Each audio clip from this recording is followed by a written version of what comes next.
What's up, guys? Torn RC here, doing this YouTube thing. Check it out, man. It's my Wltoys 124019. One of my favorite RCs, man. This thing is sick.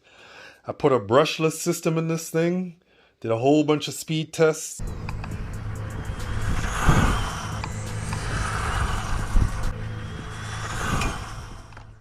"96 kilometers an hour." And can go way faster than that because I ran out of room, all right, at the track. So yeah, stay tuned for my next speed test with this. I know it can go at least 110. You know what I mean? I also got some lights. If you guys haven't seen that, crazy, sick, bright lights. 4019 brushless upgraded.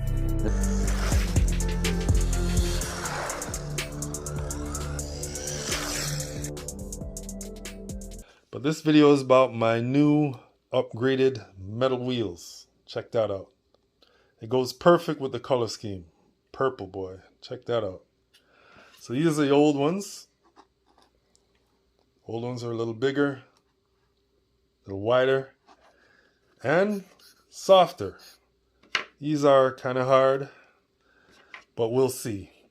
They're not pre-glued, so I had to go through the hassle of gluing them on, but I think I did a half decent job.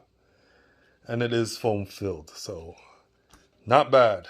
I think that looks pretty awesome, guys. All right, guys, stay tuned for the run. Test these bad boys out. See you guys on the next video.